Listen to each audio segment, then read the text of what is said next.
Hey, this is Kaja Elliott, Bronx born and raised, ATL made, Bay Area becoming, and this is the As Told By podcast.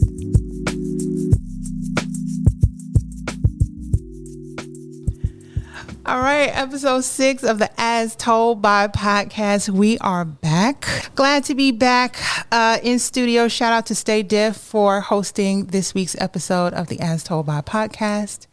And we got a good one today. And I'm talking to another chef today that we all know and love here in Oakland, operator of Town Fair Cafe at Oakland Museum of California, formerly of Gussie's in the Fillmore, San Francisco, Chef Michele McQueen. Hello, hello. Hey. Hey. Thank you for coming. Thank you for having me. I'm excited to be here. Absolutely. I'm a big fan of yours. Thank you so much. I am of yours as well. Thank you. I got to work with you during my very first K in the Bay curated dining event. You prepared the food for us at Black Girls Greenhouse, and it was really amazing. Thank you. It was such a good time, wasn't it? Beautiful space, man. Great people, and great food, I must say myself. Yes, you did. You did that. You did that. Thank you. Yeah. So thanks for coming. I do my research on people when they come up, and I thought that you were originally from the West Coast, but I understand you're from Jersey originally. I am from Jersey. All my family's in Jersey. I may have 2 cousins in all of the West Coast. Yes. Born in Jersey, East Orange. Okay. My mom family's from Jersey City. So I am a East meets West girl is what I say. Mm-hmm. How long have you been in Oakland? I mean, I've been in Oakland since I was 2. So I'm definitely, I am an Oaklander. Yes. Okay. I identify with that East meets West. I've been here far less time than you have, but still got those connections on the East. Yeah, definitely. I didn't know you weren't from here. Mm-hmm. So I tell people I am an Oakland girl with East Coast values. Because they vary just a little bit different in their foundation from California traditional values. I identify with this. Thank you. 100%. No, I'm from the Bronx.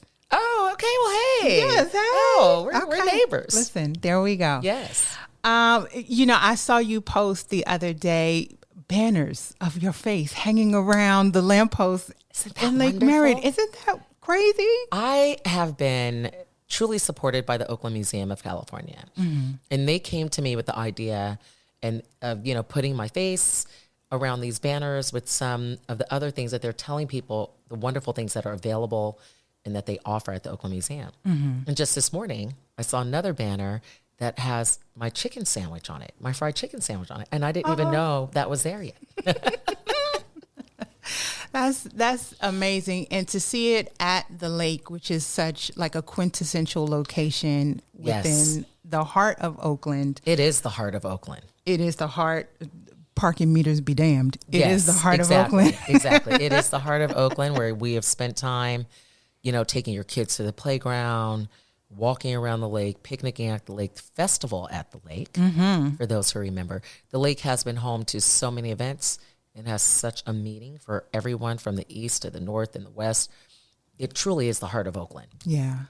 So special to be having yourself and your business and what you do represented there. So that's a good place for us to start. So from family from Jersey, you've essentially for the majority of your life been raised here in Oakland. I think we were joking when you came in that you're a graduate of Skyline. Yes. Yeah. What has it meant to you to be now an owner and operator of a business in the place where you were raised? This was never my intention, which is what's so interesting. I graduated from Skyline. I was part of a scholarship group called Inroads. So I interned at Kaiser regional offices through all the summers and Christmases when I came home from college. Mm-hmm. I went to Howard University. Okay. And so, yes, shout out to the Bisons. And when I came back, it was such that I was expected to work at Kaiser. And I was. It was also my plan to go to law school.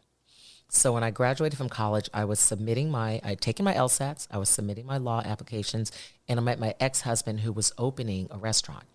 He had a Roscoe's Chicken and Waffles franchise, one of only, I think, 2 or 3 that's ever been sold. And so I ditched law school to do that with him. pissed my mother off. I was about to say, was your parents pissed? Livid. My mother was livid. She's extremely proud now, but at that point, she literally was like, I did not pay for you to go to college to be frying some damn chicken. So Brenda was livid. We're sorry, Brenda. That's right. But, it turns out that when I was a young girl, I wanted to cook. I loved cooking. I spent so much time with my grandmother in New Jersey in the summertime, by her side, in the kitchen, learning what she knew. I always really loved it. There are pictures of me popping the ends off of string beans with my grandmother. And I always loved watching Julia Child. So I loved cooking shows then. And I used to say I wanted to be a chef. But growing up, then the trajectory was that you go from high school to college to grad school, you get a good job, lawyer, doctor, what have you, that was the thing. So I ditched those thoughts of being a chef. So it's funny how things that are meant to happen just come back around full circle. So I'm proud to be here. I'm proud to be able to share my gifts, my talents, my creativity with people. The most pleasurable thing out of owning a restaurant or being a chef for me is the smile and the happiness on people's faces when they eat your food. Nothing's better than that. I think, first of all, I love the Julia Childs. People are underutilizing public broadcast cooking shows. Oh my God. It's different than what you find on the Food Network, which has this very celebrity-esque tinge to it. I have found that the shows and the content on public broadcasting channel is where they're really getting into the skill-based conversations. And in some ways, they come across a little more authentic. On Food Network, bless their hearts, it's wonderful. But they come across not quite scripted, but like talent. Like they are like entertainment talent. Curating. Yes, as opposed to, people sharing their craft and their knowledge. Although they definitely are sharing their craft and knowledge on Food Network, but it's, it's the it's the background laughs. It's all of that. Yeah. I think the other thing you said there that was interesting to me is I think sometimes the hospitality industry part of it, like that word hospitality, it's not just all these shiny, sleek. It's the serving, right? And the joy in the serving and the connection with people that's really at the root of all of this. It definitely is. And that part of it, I think, is missing in some of these young kids coming out of culinary school and thinking they are going to go from culinary school to Food Network right away. The hospitality industry is the service industry. Okay, and people with all of its glitz and glamour and the shine that it is now receiving, and it's well deserved because the chefs, the bartenders, whatever, everybody, well, not everybody, but there are many talented people doing that. But it is the service industry, and there is pride that comes in service, and there's pride in your craft, and pride in sharing it with the people that you are serving. Culinary school is a trade school. Okay, let's not forget that, because you need to remain humble, and you have to retain your sense of humility, because there are those chefs that sometimes you lose that. And I often want to remind you with all of your accomplishments, it's a trade school. You have a trade. Not that it's any less valuable than a degree, but there's a certain humility that I think needs to come with it. Well, humility needs to come with anything, but you get what I'm saying. I know what you mean. Right. And that's important because it is the service industry. Yeah. And it takes a lot to be there to do that. And there's a lot that your very accomplished chefs have put in, the work they've put in to get where they are is hard work. Yeah. It's very hard work. Yeah. I'm going to speak to this in a little bit, but I completely appreciate what you're saying. A lot of times what we get to see is either a finished product or the outcome of years of work, but you only are presented maybe 2 to 3 of those years. And I think there's a false read that you get online, but we're going to get to that. All right. We're going to get to that. Okay. So you went to culinary school, you're a formally trained chef, and you were able to parlay that into a restaurant, Gussie's. Well, I'm not formally trained. Oh, you're not? I never went to culinary school. Okay, wait. Park and break, parallel park. So you didn't? No. I never went to culinary school. So how then? So, okay, let's take a step back. Ex-husband opening a restaurant. you decide to pull out of law school. Okay, so Miss Brenda, I know, was extra pissed because it wasn't even like we went to culinary school or setting up for this. So you decide to partner at that time to go into business with the restaurant. So now how did that translate to cooking professionally? You know, it literally, I tell people, I went to the School of Hard Knocks. So couple interesting things. I've only worked for myself in terms of working in a restaurant. I've never worked at anyone else's restaurant. I've only worked for myself. So that's unique because I never came up in the ranks of yes, chef, yes, chef, yes. I was receiving the yes chefs. Better come on. So I learned a lot from the people I hired.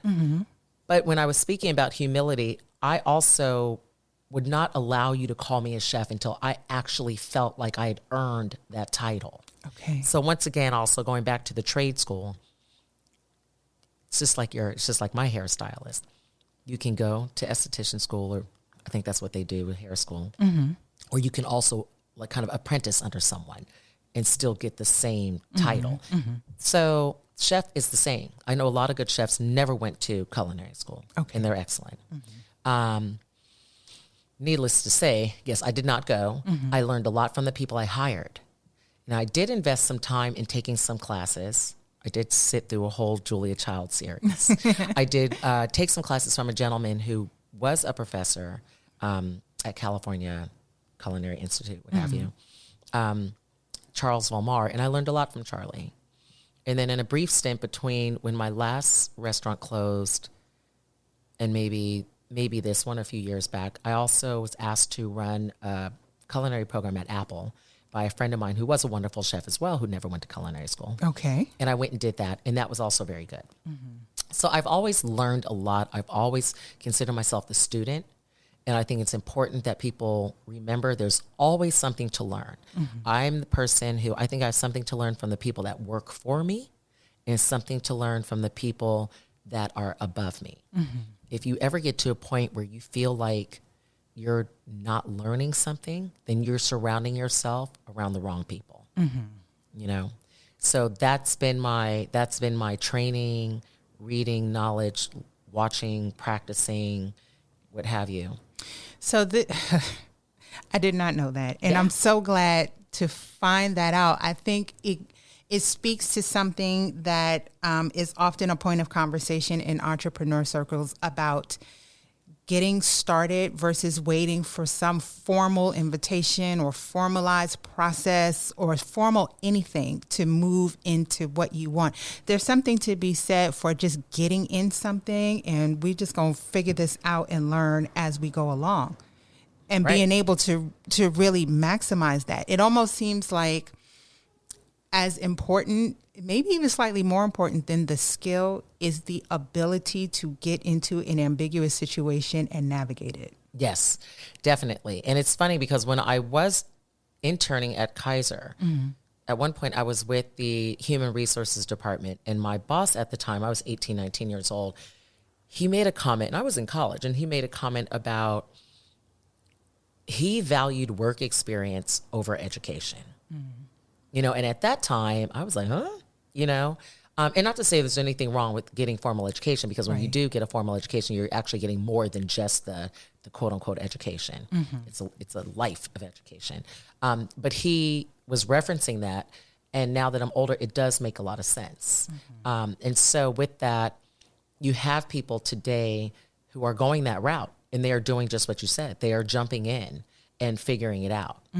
And just going after what they want. And if they're truly passionate about it and committed and dedicated, they can be successful with it, and you can get the education as you're going along. Got it. Okay.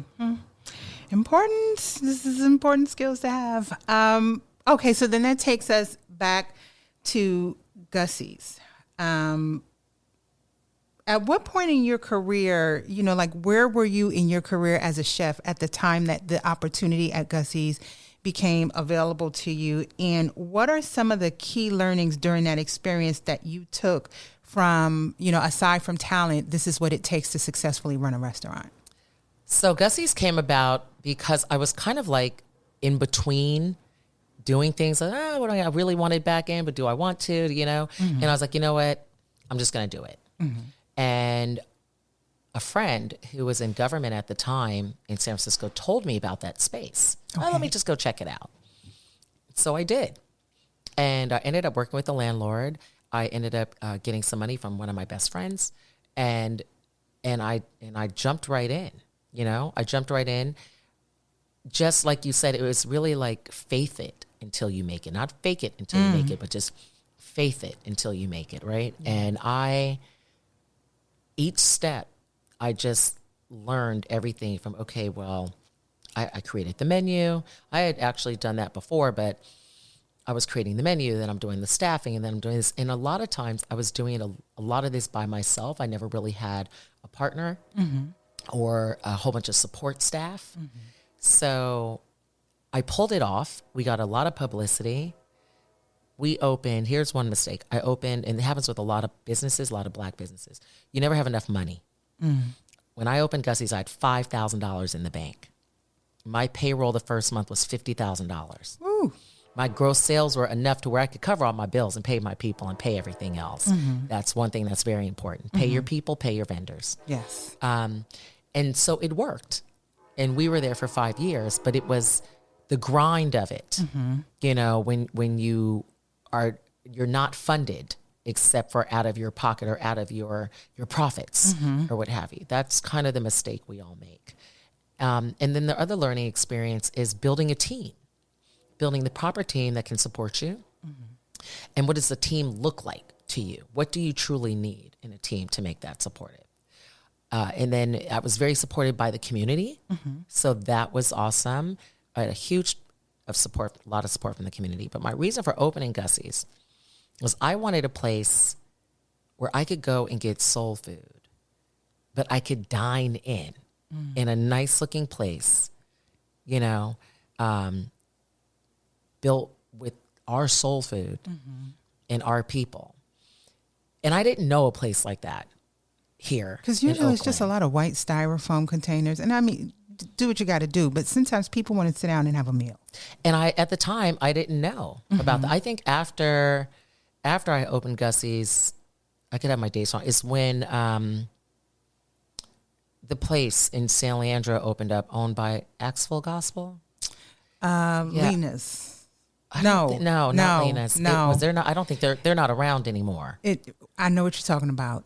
Souls. I remember. It was yes, Souls. That was early in my time in the Bay Area. Yes. So that came around and probably trying to fill the same gap that I was. Yes. And that was really my goal. And I also wanted to make sure that it remained soul food, because a lot of times you'll have I am not embarrassed by soul food as a chef.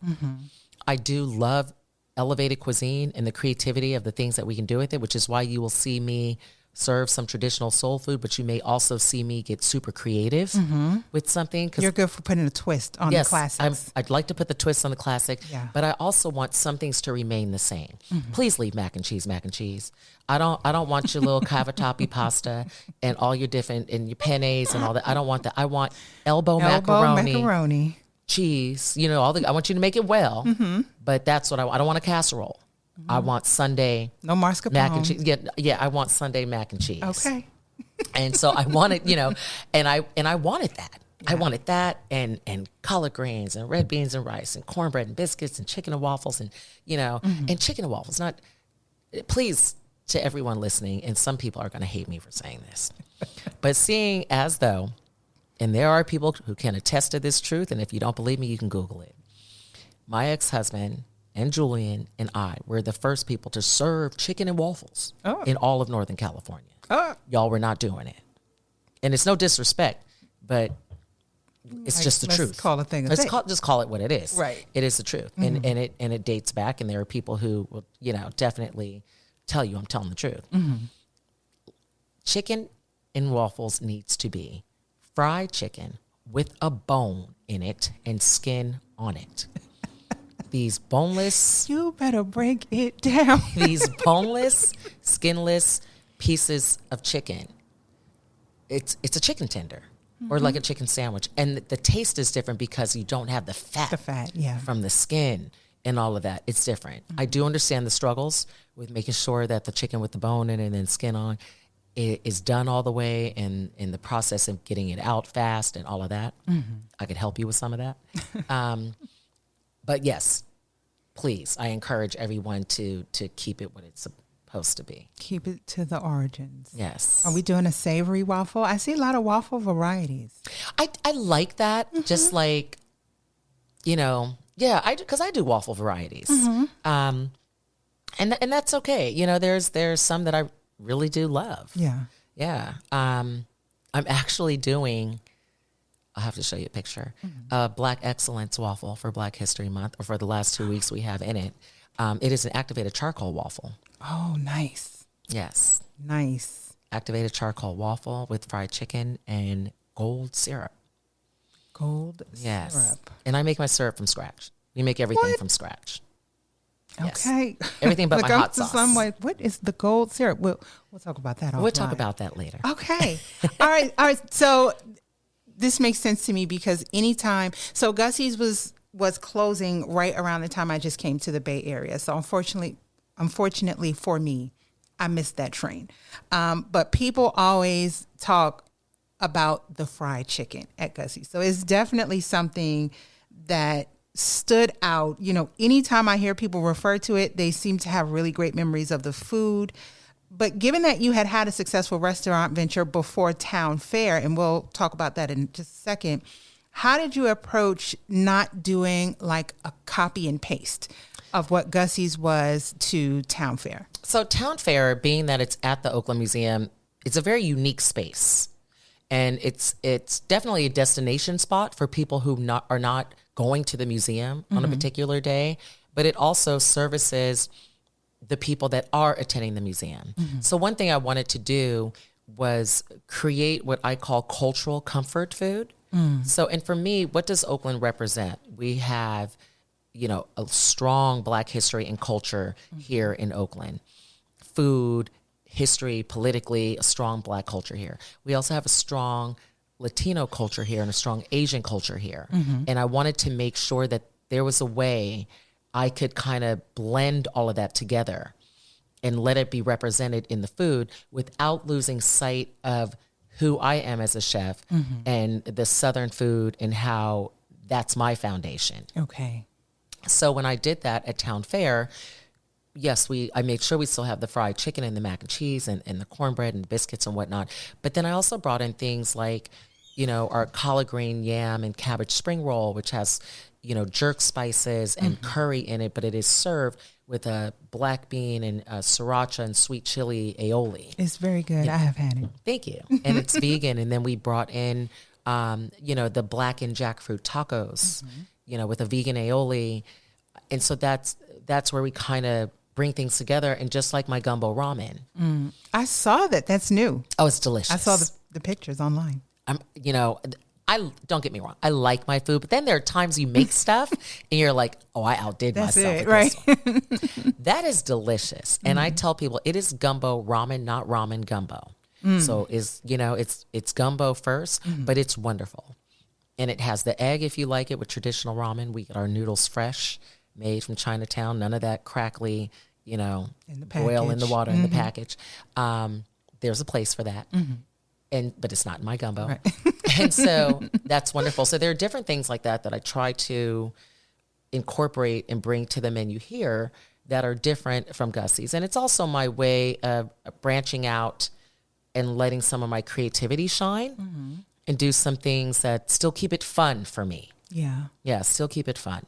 Got it. So Town Fair has its own identity. So just to take a step back for a moment. So this was last summer that you opened under your direction and leadership, Town Fair Cafe at Oakland Museum of California, which is a beautiful space. If you have not been there, you should. The space inside is beautiful, but then there's the whole outside patio with the lighting, and it's right there adjacent to the museum. And to the point you made, I actually have never been to Oakland Museum of California. I should go, but I have certainly been to Town Fair Cafe. Well, and you're not alone. I had to Google when I was going to meet them there. I had to literally Google where it was, and where Town Fair was.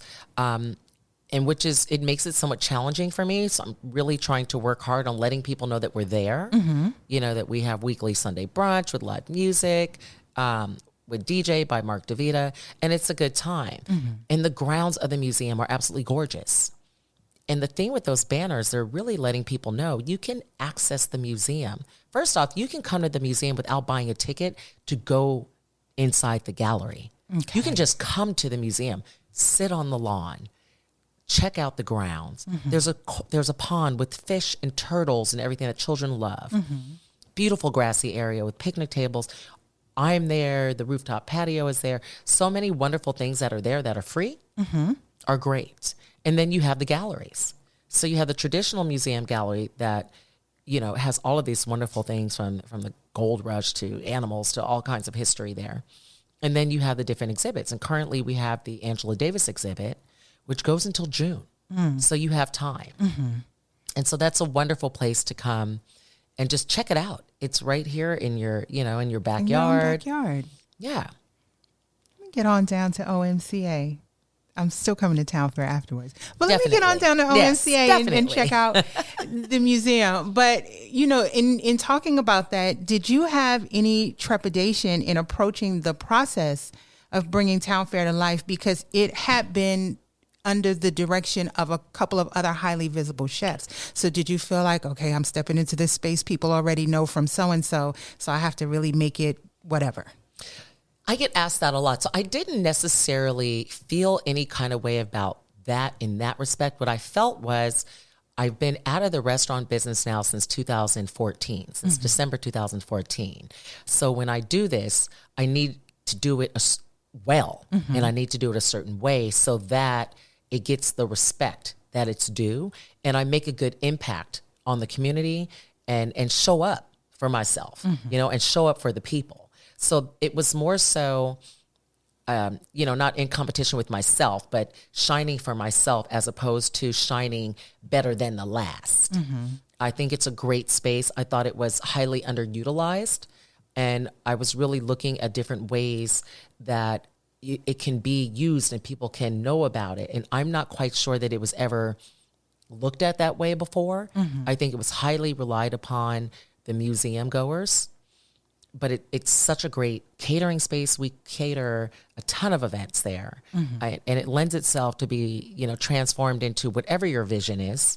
So that's wonderful, aside from the fact that it comes with parking, which is amazing these days. But that's really, what it was. I knew, and I often get asked when I do interviews like, oh, well, coming behind Tanya Holland and whatnot. And Tanya's great, and she has definitely done some wonderful things here in the city, but I never compare myself to any of the other Black female chefs in the area. I like us to uplift each other and support each other. And that's so important to me. I tell people all the time, look, McDonald's is across the street from Burger King. Nordstrom's across the street from Macy's. Saks is across the street for Neiman's. Everybody's going to like what they like. When I was in San Francisco, and I was across the street from 1300, and they were higher end, and I was lower end. I was more casual dining, and they were more upscale dining. But we supported each other tremendously, serving similar cuisines and different styles. But we supported each other. And that is what I think is important, and that is why any opportunity I get or any event I have, I always try to invite or include some of the Black female chefs, male as well, in any way that I can and let them know we're supported, because we need that. We need to feel that from each other. Yes. We need to know that you can call on me for something. You can depend on me, like I got you. We don't always have that. Right. And a lot of times it can be, I don't know, maybe made to feel competitive, but it's really not. It's a collaborative effort, not a competitive effort. And it's more a competitive feeling than it is collaborative at a lot of times. I tell people, I was just speaking to a friend of mine who's not in the hospitality industry, but, too often it seems like the door's open, but they might only be letting one person in. So I can't really tell you about it. I can't, because if I bring you along with me, and I can't get in. Yeah, I might not be able to get in. it becomes that sort of thing. But once you do get in, how about opening the doors up for others? And a lot of times I see people get in and they don't want to open the door up for others. And maybe it's for fear of losing their spot. And I don't know what it's going to take, but we either have to create our own spaces so that you won't feel like you're going to lose your own spot by being the only, one of the only Black people allowed in. But we got to change it. One way or another, we have to change it. Yeah. I tell you. I know. It's heavy. It is. It's a lot. We were talking about this right before we started recording, about the fact that this profession, the culinary profession, the chef profession, has really been glamorized in recent years and, made to look very sleek and sexy, particularly for male chefs. Male chefs are like the new rapper, right? As far as the shine and the amount of, the attention and bravado that goes with it. But what about the actual business and the sweat equity of being a chef and a restaurateur? Because I would bet that it's probably not as sexy as it looks. It's not. And it's not until it is. That's the key, right? It's not until it is. So you put a lot of hard work, a lot of time, a lot of, rise and grind, a lot of hustle into not just your craft, but as an owner, you are now running the business. Yes. And you'll have a lot of talented chefs who don't know how to run a business, but maybe they are not in a position also to partner with the other side of the person who does. Okay. But you're putting your all into something that you are trying to create for the people. And it is a lot of work. It's a lot of late nights, a lot of sleepless nights. And the first thing I find that when I talk to a chef owner who has recently got out the business, the first thing they say is, I'm actually sleeping now. Oh, wow. Right. Because if you're not waking up wondering if you forgot to do this or to do that or what have you, like I said, before you reach that top tier, then it just comes with the business. So there's a lot of sweat equity that goes into it. And it's interesting you brought up the point about male chefs because that's definitely true. It's much harder for women and it is much harder for Black women. So when it does come to Black women, there are few and far between, except for 28 days out the year. Okay, so they come for you. They come for you during Wow. Black History Month. And also since in these recent years, when everyone has now been hyper-focused on inclusion and diversity, equity, okay? You have these companies and networks and what have you really putting an effort into showcasing more Black and brown people. And so we are finally getting some help in that area, but it is still definitely harder for Black female chefs, probably a handful, so it is tough. And then I find that once, I don't know if it's lazy reporting, but that once they find one, everyone gravitates to that one. And then male or female, and then the stories are all on that one. They don't search any further. So it's interesting. I'm still trying to navigate it without losing my soul. I am 51 now, so my goals are different. But it's definitely interesting to watch.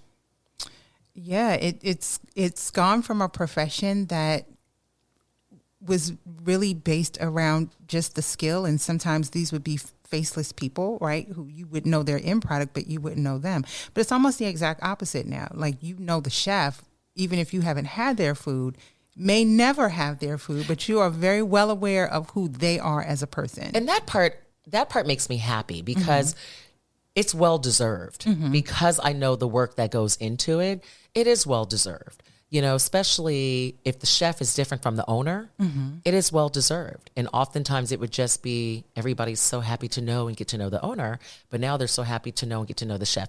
And that's a good thing because, you go there and you eat that wonderful food and the chef deserves some credit for that.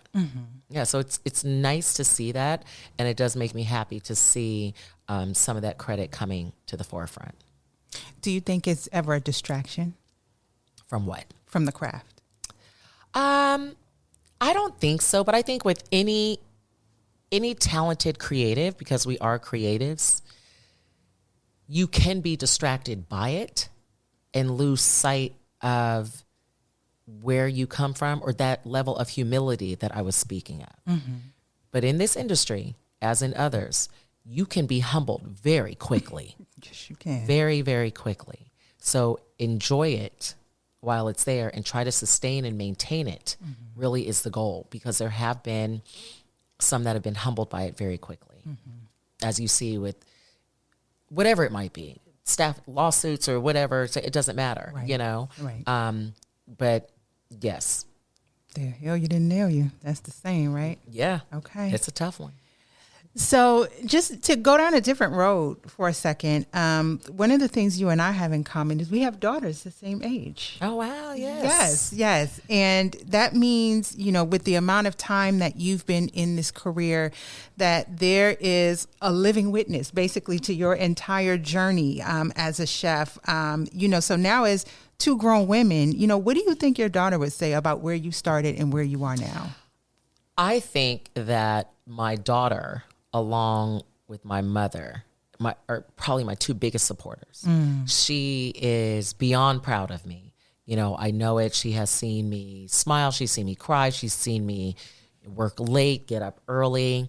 She really has seen it all since she was born. I mean, there was a crib. I had her, I worked till I was probably 8 months pregnant, and I had her in a crib, you know, in the office on Broadway when she was an infant.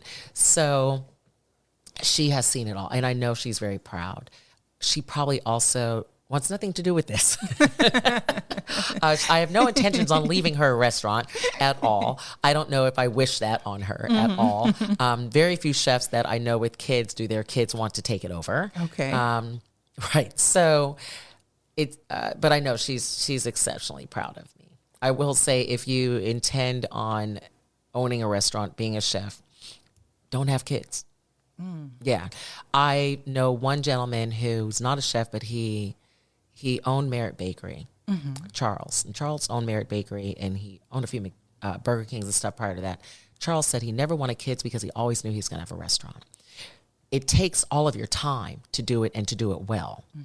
So either have the perfect partner, or just know that your time is going to be consumed. Yeah, and it is hard to juggle. I had a lot of help, but it's hard to juggle. Yeah, it's the kind of thing, it's early mornings, it's late nights, and, you know.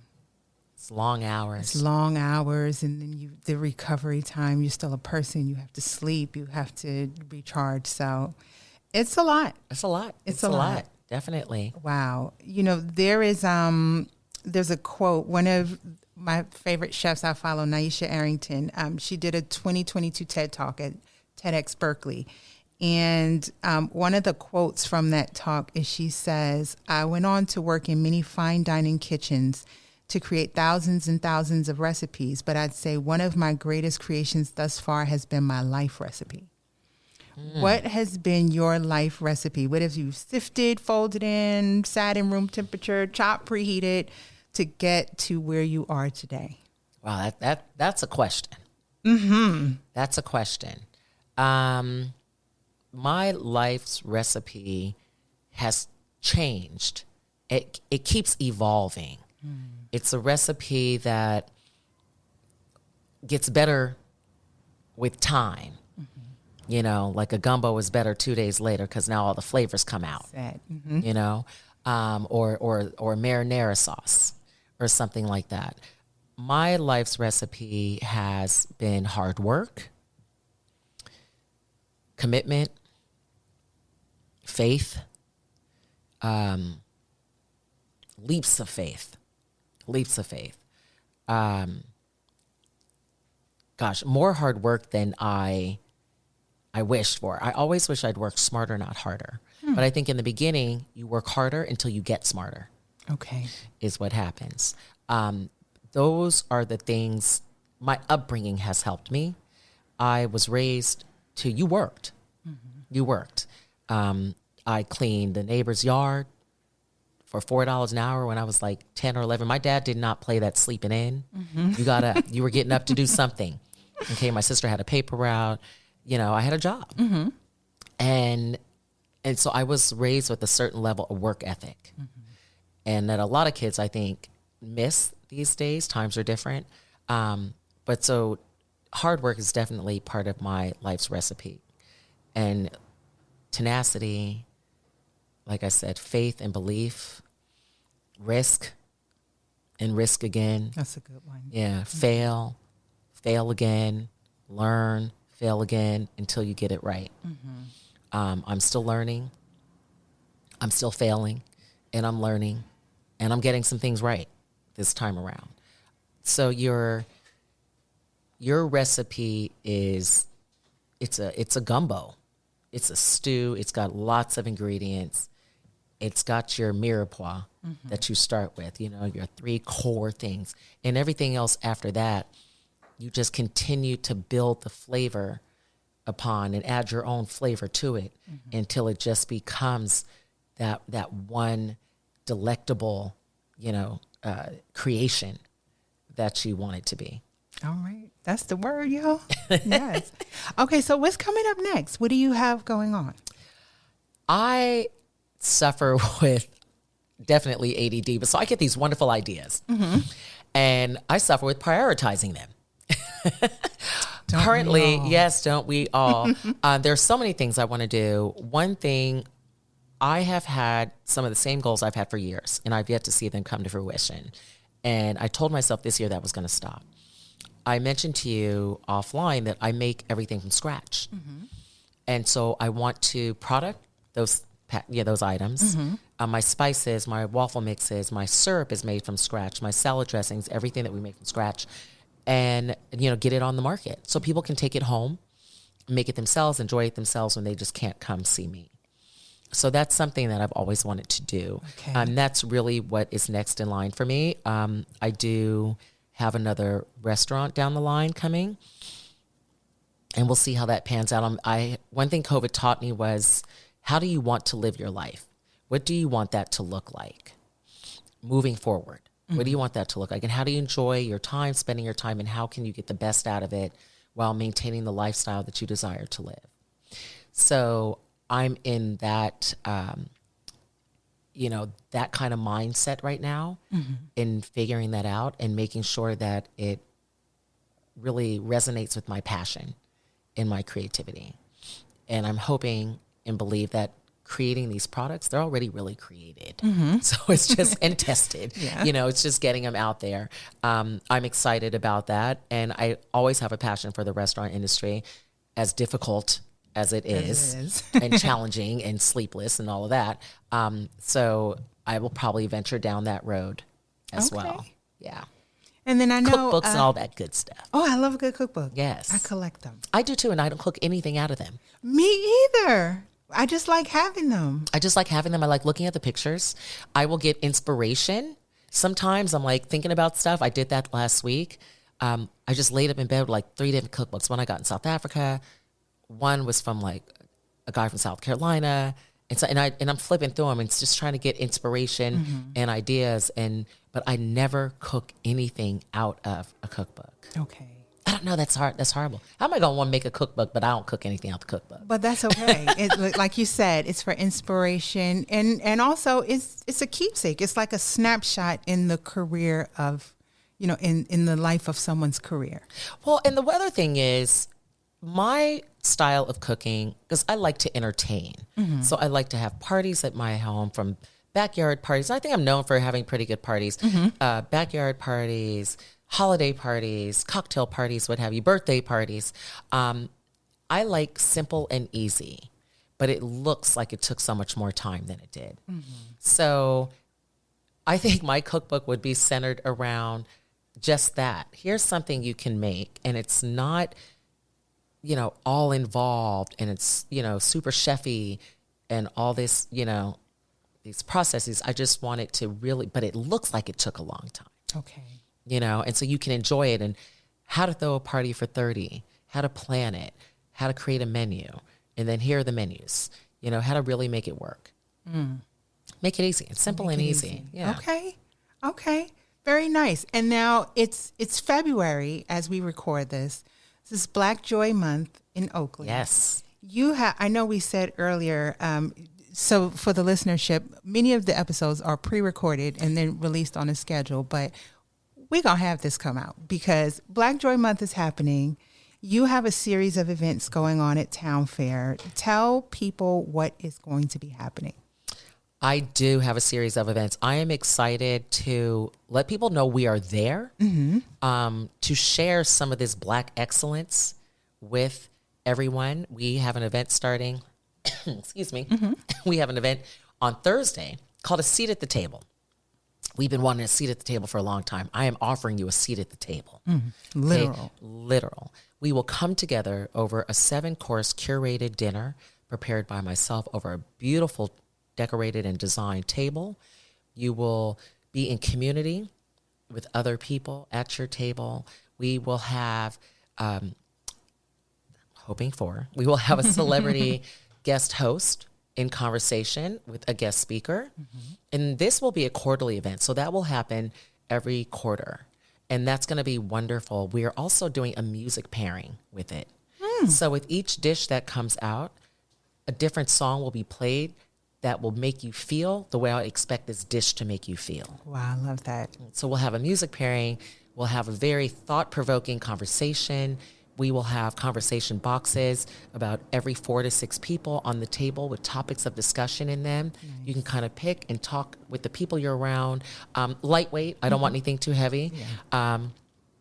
And then just over some wonderful, wonderful food that is different from the food you would typically get from me at Town Food. So more elevated, a little higher end, but, food to feed your soul. Then on the 24th, that Friday, we are having a shrimp and grits taste-off, which is something that was done years ago at Moad by SF Noir. And then it went away. And it was a wonderful event where you come together. We have 7 local chefs from the Bay Area, from Oakland, actually.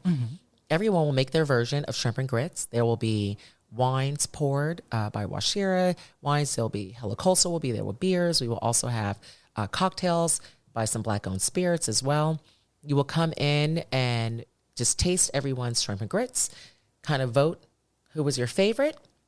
At the end, they will be awarded, tastiest or most favorite shrimp and grits in the town. Get your roux game yes, up. there. I have gifts for them. We are sponsored by Our Place, who makes wonderful pots and pans, beautiful stuff. We will have a 360 photo booth by 7, and we will have a DJ as well. So, and that one is very lightly priced. So we really expect to have a lot of people there just to have a good time. Okay. Have a good time. Then Saturday, we have a free event called Culture Raises Us, which is a podcast, and it will talk about Black culture and its contribution to culture. And that's going to be wonderful. It is free. It will be followed by music by Chris Dope, who is a wonderful DJ. Chris gets the party going. Chris gets me going. Okay. And we will also have some light bites passed by myself and have a no-host bar. And then Sunday, finishing out the weekend, we will have our Sunday live jazz soul buffet brunch. Come have brunch before you head over to the Black Joy Parade, or head over to the Black Joy Parade early. Come have brunch and go back. That's it. But we have something for everyone that weekend, all family friendly, what have you. It's going to be a lot of fun. I hope to see everyone there. Tickets are all on Eventbrite. If you're not hearing this too late, this will be annual. Okay, nice. Yeah, this will be annual. Okay. Seat at the Table will be quarterly, but this will be an annual event, and we hope to grow it. Okay. So it's not going to be too late. Thank you. Because I want people to get their tickets. I have mine already, so I will be there. I'll be at multiple events. I have to pace myself this year. Last year, I did so many Black Joy Parade events that by parade day, I was exhausted and I was home. And, and I was not aware of what was going on. So I felt so out of the loop. Really? But I tell you this, next year, us Black folks here in Oakland gonna come together so we don't all have all of our events on the same weekend. Just like competing. Right. Which one I want to go to? We all have them on the last weekend of the month. I'm not gonna call what it is, but we know what it is. So I'm gonna change my weekend so that people will not be exhausted as you say, and so we can attend and support each other, because I'm definitely trying to attend other people's events. Yeah. Yeah, I'm gonna be at the Black Joy Parade right after brunch, right after that last seating of brunch. I have a rolling rack where I'm just laying out outfits for each day as I'm trying to get ready. There you go. Well, this has been great. Thank you so much for coming to the podcast. I will be sure to link to where people can find information about you, about Town Fair, also about OMCA as well, and then links to all of the beautiful events that you're having. I'm looking forward to the 23rd and the 7-course dinner. I will be there with bells on. Please. Yes. In the meantime, if you want to stop by my social media and get to know me a little bit better, I'm at Kaja versus Kaja. That's KAHJA_VS_KAHJA. There will be one more episode. Well, actually, with the timing of this, there will be 2. The gist is there will be 7 total this season instead of just 6. So I have really enjoyed this conversation, and I will see you all on the next episode. Peace.